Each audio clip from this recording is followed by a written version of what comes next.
La lucha feminista, y por tanto la primera ola del feminismo, nace con la Ilustración y la Revolución Francesa a finales del siglo XVIII, cuando la situación de las mujeres se reservaba al ámbito doméstico. En esos años la población luchaba por la igualdad de derechos de todos los ciudadanos. Sin embargo, las ciudadanas quedaban excluidas de esos principios de libertad, igualdad y fraternidad. El siglo XIX fue clave para la conquista de los derechos de las mujeres, pues es el momento de la primera y la segunda ola del feminismo. Si el siglo XVIII se centraba en conseguir una igualdad básica y que las mujeres no quedaran excluidas de la ciudadanía, el siglo XIX tratará de acceder al Parlamento para lograr una igualdad política entre hombres y mujeres, buscando sobre todo el voto femenino.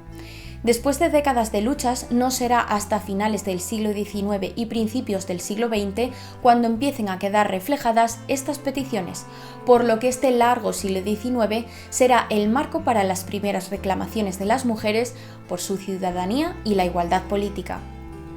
2 años después de la Revolución Francesa, en 1791, Ulam de Gouges escribió la Declaración de los Derechos de la Mujer y de la Ciudadana, con un arreglo tan sencillo y sutil como cambiar la palabra hombre por mujer de la Declaración de los Derechos del Hombre y del Ciudadano.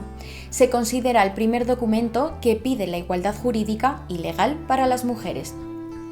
Pero a raíz de este texto y por los ideales que defendía, de Gouges fue guillotinada 2 años más tarde. Ante el desarrollo de las nuevas declaraciones de ciudadanos que nacen libres e iguales ante la ley y el comienzo de la democracia, las mujeres habían sido excluidas de la ciudadanía y de todo lo que ésta significaba, pese a que ellas participaron activamente y en igualdad de condiciones que los hombres durante las revueltas, los motines y las marchas.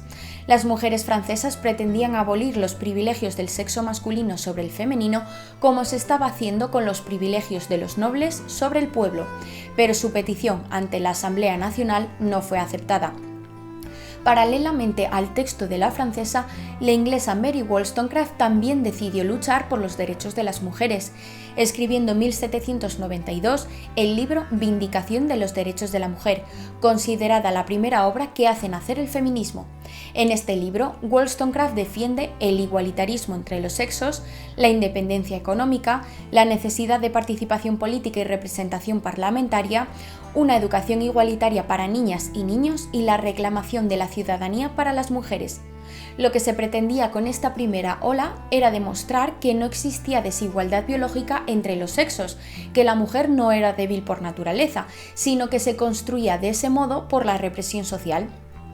Después de la Revolución Francesa, en los códigos civiles napoleónicos, las mujeres fueron declaradas menores de edad y quedaron a disposición de sus padres, sus tutores o sus maridos, sin capacidad económica ni jurídica y sin la patria potestad de sus hijos.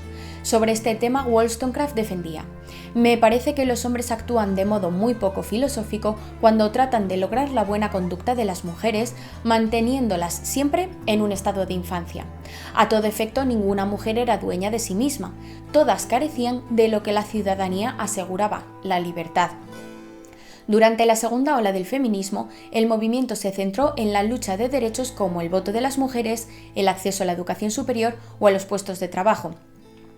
Aunque las mujeres ya trabajaban en diversas ocupaciones antes de la Revolución Industrial, como hilanderas, costureras o criadas, fue en el siglo XIX cuando comenzó a debatirse si era moral que las mujeres trabajaran por una remuneración. La industrialización generó no solo nuevas formas de trabajo, sino la concepción de la mujer trabajadora, algo que suponía una oposición entre el hogar y el trabajo, la maternidad y el empleo.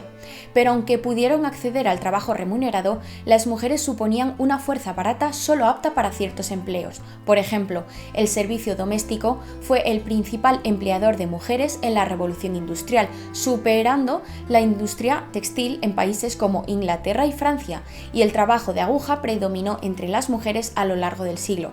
Se acabaron estructurando mercados laborales segregados donde las mujeres se concentraban en trabajos domésticos, maternales o de educación.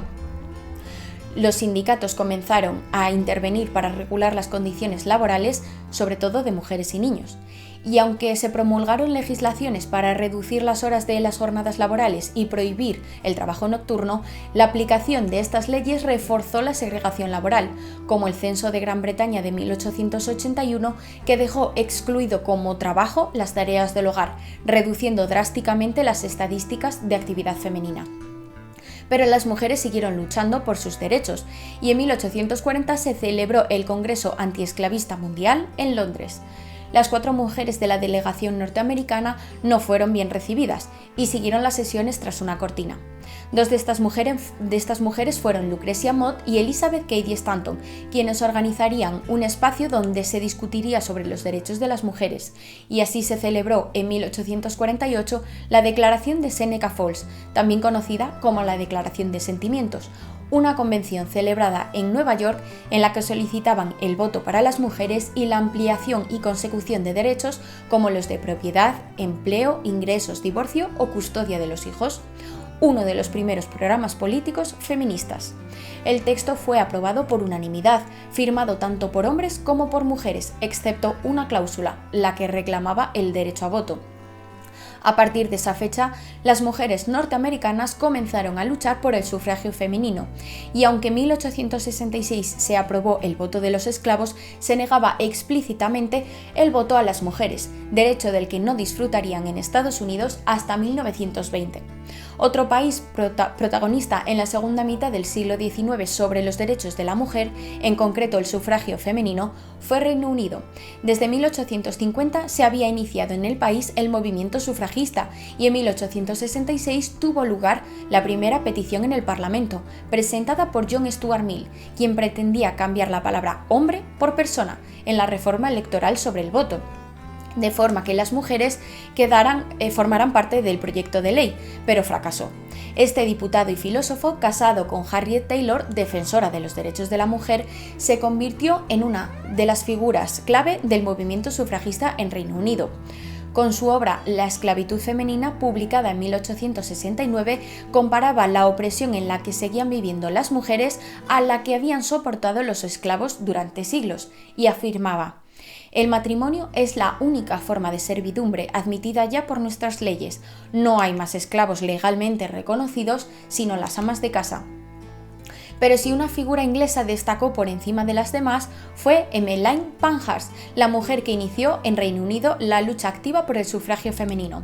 Emmeline y su hija mayor Christabel centraron su política en la lucha por el voto de las mujeres.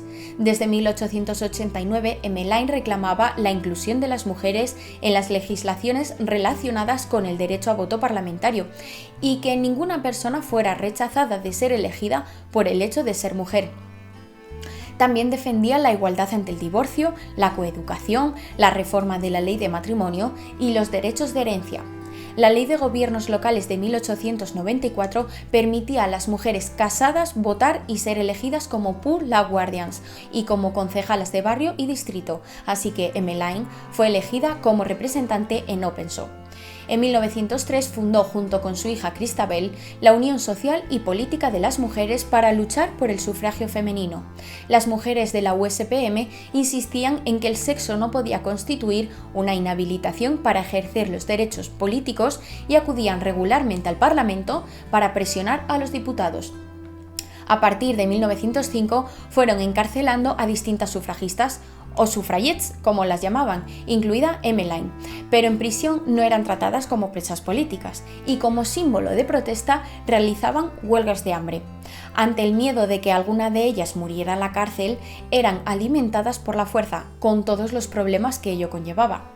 El 18 de noviembre de 1910 tuvo lugar una manifestación sufragista conocida como Viernes Negro o Black Friday, por los numerosos arrestos de las manifestantes y el aumento de la violencia. A partir de 1911 las tácticas de las sufragistas se endurecieron con manifestaciones, protestas, reparto de propaganda, anuncios pintados con tiza en las paredes e incluso incendios en edificios vacíos. En junio de 1913 tuvo lugar un accidente dentro del movimiento. En el derbi de hípica de Epsom, la militante Emily Wilding Davison se lanzó a la pista para detener el caballo del rey como acción de protesta, pero murió 4 días más tarde.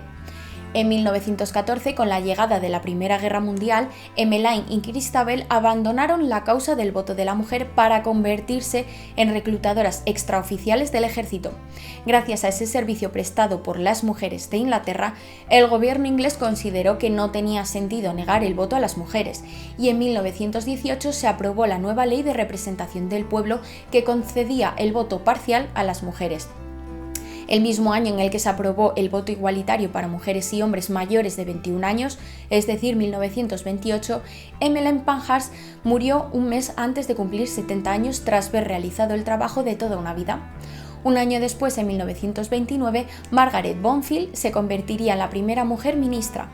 Solo un país consiguió el sufragio femenino durante el siglo XIX, Nueva Zelanda, y el primer país europeo sería Finlandia en 1906. Con la Primera Guerra Mundial, numerosos países como Suecia, Alemania, Estados Unidos o Reino Unido concederían el voto a las mujeres.